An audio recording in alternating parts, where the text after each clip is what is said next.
Magandang araw po sa inyo. Ito po si Elvira ng Darrenyan News. Nandito po tayo ngayon sa opisina ni Lady Ishkha at i-interviewin po natin siya. Medyo behave po ako ngayon kasi boss ko po ito. At nakita naman niyo ang tugtog na napili, hindi po ba? Napakagandang pakinggan.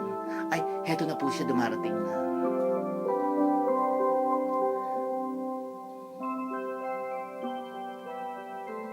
Oh, Elvira, kamusta ka? Mabuti naman po, Lady Ishka. Ito po ang ating interview ngayon. Baka po nyo nakakalimutan. Hindi. I remember this is our interview for today. Okay, come in. Oh, would you like to have some tea or coffee or juice, whatever? Oh, ma'am, ano na lang po? Coca-Cola na lang po. Oh, sure. One moment, I'll get you. Ay, ma'am, ako na kukuha. Nakakaya na. Ay, no. You're my guest here, okay? O, ito ang Coca-Cola mo, Elvira. Okay. O, sige, simulan na natin. O, sige po, maupo muna tayo, Lady Ishkha, at nang sige po, masimulan na natin. O, Romy, ready na ba yung camera? Yes, ma'am. O, sige. Lady Ishkha, ang isa pong katanungan ng marami sa ating pong mga email ay, sino daw po ba talaga kayo?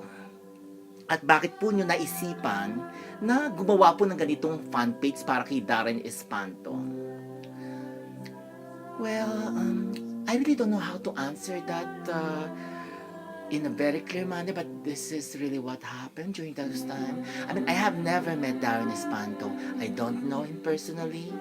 And the first time I saw him was during the time when I was watching the news. I was really quite amazed with his voice, and sabi ko, ang galing-galing naman ng batang ito.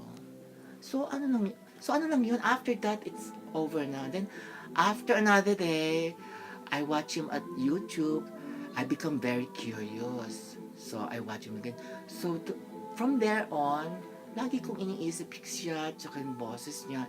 And then, I have never been any avid fan of any artist at home or even here in the United States.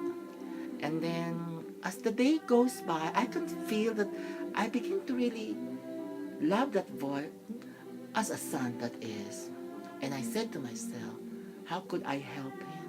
There are so many fan pages already in the internet. If you're going to look at the internet, there's so many fan pages. Ay, oo nga po, Lady Ishkha, napakarami nga pong fan pages ni Darren. At saka, isa pa nga pala yun, ma'am. Bakit naman po ang ating fan page para humipagka-fantasy ang dating? Mga acolytes pa, tsaka yung ating mga Amazona, tsaka mga diwa-diwata. Well, I always look at the entertainment world or show business and the music world as a make-believe world.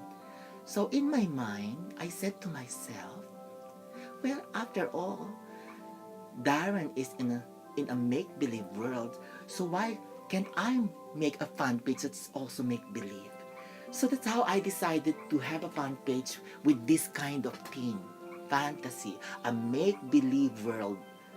So I started looking for the right name of my fan page. And I have chosen Acolytes kasi alam mo pag sinabing Acolytes, it has something religious connotation, meaning Darren is not just like a human being, but he's like a god, a little god, And also Acolytes is those people who perform rituals, assisted the priest, So I said to myself, oh my God, that's a very good name, Acolytes. And then I remember my history, Darius the Great, right? So I said, it sounds familiar, Darren the Great. And then when I did my research, my God, ang ibig palang sabihin ng Darren sa Gaelic language is the Great. So I said, oh, I found the right name of my fan page, Acolytes of Darren the Great. So that's where it started. And I decided to look for other Darrenatics like you, Elvira, and Laura, and the rest to help me out. And this is, as I have said, this is my first time to be a fans. At napakahirap pala ng fans. Para kang in love talaga sa isang tao na iniisip mo what you can do. Tingnan mo naman yung ating mga Kofan, noong bumabagyo, imagine, pumipila sila alas 4 ng madaling araw. Oh my God, hindi ko pa naman nagawa yan. Mas may tama sila kaysa sa akin, di ba, Elvira? Ay, naku talaga po, ma'am. At grabe po ang mga fans. Nakita naman po ninyo sa malls kung magtilian. Wala ka nang marinig sa kanta ni Darren, ma'am eh. Diyos ko, sasakit talaga ho ang tenga niya. Yung isang kaibigan ko, nagpatingin na nga sa doktor. Ang tenga daw po niya, sumasakit dahil sa sigawan nga po ng mga tao. Oh yes, but this is really my first time wherein to see somebody who could really cause that reaction to the fans. Mama, maputo ko po ang ating usapan. May tatanong po akong biglang. Kasi po karamihan po ng sumusulat sa atin, tinatanong po kasi kung ang Darrenyans isang fan club. Alam ko pong nasagot nyo naman ito madalas, as a matter of fact nga po, nakasulat nga po ito sa ating fanpage na hindi po tayo isang fan club, kundi isa lang po tayong maliit na fan group ng mga Darrenatics na ang loyalty po talaga natin ay 101% po kay Darren. Ito po ba, ang isang tanong po ng isang fan, ito daw po ba ay maaaring maging develop sa isang fan club? Well, you know, Elvira, to have a fan club and be the head of a fan club is quite difficult.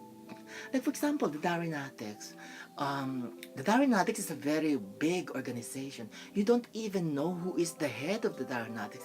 I mean, as far as I know, in every region, provinces, and cities, you have a certain group of Darrenatics. But who coordinates all of these things? And the way I look at it, it's the Darrenatic fan page. They're the one calling the shot, isn't it? I mean, if they tell the Darrenatics that you should go in this malls, that Darren is here, all the Darrenatics will go there. But as far as I know, there are several groupings, not only in the Philippines, but in the entire planet, I believe. You know, ang Pilipino naman kasi, nakakalat lahat yan, kaya ang dami. Kung probably ang Darrenyans at this point in time, it's very difficult for me to say na magiging fan club. Kasi at the moment, we have only 4,000 of likes, you know, and we don't even know if it will still grow. But I'm happy that some of our visitors have become loyal patrons. Ever since we have opened last September 13, they've been here until now. As a matter of fact, if you're going to do a statistics or trace study of our visitors, you'll find out that we do have a lot of loyal visitors. They become our patrons now, you know. Probably Darrenyans could become a fan club probably kung maging tayong mga 100,000 or even more. But at this point in time, it's too early to say. Saka ang ikinatatakot ko na yung mga Darrenatics, baka magkaroon din ng confusion sila. And ito nga, nagkaka-confuse na sila eh. Hindi nila kasi if you notice, some of our visitors are well-known Darrenatics. Bumisita sila sa fan page natin once or twice. After that, they never came back. I don't know why. I mean, ang fan page naman natin, napakaganda. Napakaraming features compared to all other fan pages. I could say our fan page is the best of all the fan page, you know? And sometimes we have more news. Ang tanong, why how come they're not coming back? Probably either jealousy or they feel uncomfortable na ma-associate sila sa Darrenyans, thinking that Darrenyans could be a fan club. Pero ang sabi ko naman sa aking articles is that parang Pilipino, may Bicolano, Ilocano, di ba? Darrenatics, then you have defenders of Darren, Darrenyan Army, Darren Nation. So there are so many group of fan club. It just so happens we have different ways, you know, of helping Darren. So, at this point in time, I could not say whether it could become a fan club or not, kasi mahirap naman magsalta ng tapos. Oh, ma'am, meron po ako isisingit na tanong uli po sa inyo. Ang dami-dami po nating promo. Ang tanong po kasi nila, ganito daw ba tayong karaming pera at napakaraming promo natin? Well, actually those promo is one way of attracting visitors, you know, and that's one of the main reasons why we're giving promo, and of course to help some of the fans.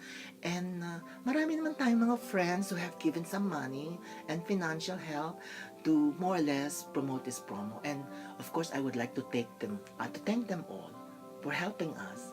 And also, Elvira, I'm very happy, di ba? I mean, very successful tayo at this point in time. I mean, we just started September 13. Wala pa nga tayong isang buwan. We have already reached this number of visitors and patrons. Ay, oo nga po, ma'am. At saka, imagine ma'am, September 13 po tayo na na natayo, nung po tayo nagsimula. Ay naku ma'am, balik nga pala ako sa September 13. Alam niyo ma'am, hindi naman ho ako superstitious, pero Diyos ko, ba't ho at 13? Hindi natin ginawa man lang 14.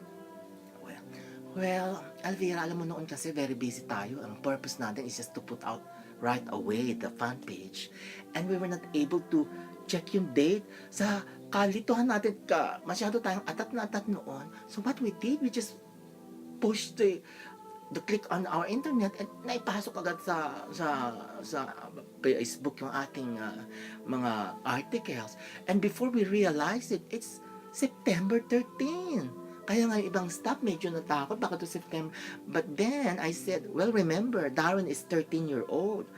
When he reached this far, di ba? So, I don't think 13 is a bad number. I mean, Darren has been lucky at the age of 13. And even JK, si JK 13, di ba? Ay, yes, ma'am. Naku, tama kayo dyan. Swerte nga siguro po ang 13, ma'am. Talaga pong tama kayo dyan. Oy, ma'am, mabalik po ako. Ano pa ho ba ang ating balak gawin sa ating Darrenyans na grupo? Well, our plans is to increase our numbers, our followers and visitors. Siguro, when we have a meeting again a month from now, then probably we could have a meeting. What would be our directions? So that we will know where we are going. But at the moment, our main purpose now is to have the fan page be fully developed, to have more visitors and fan page. And I hope everybody, if they have any problems or if they have any things that they would like us to add some more to improve our fan page, I hope they could always send it to our email. And also, I hope by the way, they could follow us at our Twitter account, at Darrenyans, And also, we have our emails, the Darrenyans Acolyte at yahoo.com. Ay naku ma'am, hanggang dito na lamang po tayo at malapit na pong matapos ang oras natin. Meron po ba kayong sasabihin sa atin pong mga nakikinig? Oh yes, by the way, to all visitors and patrons, I'd like to invite you to visit our fan page. It is the ultimate alternative media for all Darrenatics and other fan members of other clubs, admirers and supporters. And please do visit us. Thank you. O ikaw, Elvira. O ako rin po, magpapaalam na po ako sa inyo. Marami pong salamat. Hanggang sa muli. Ito po si Elvira ng Darrenyans News. Okay, bye-bye ma'am. At bye-bye po sa inyong lahat.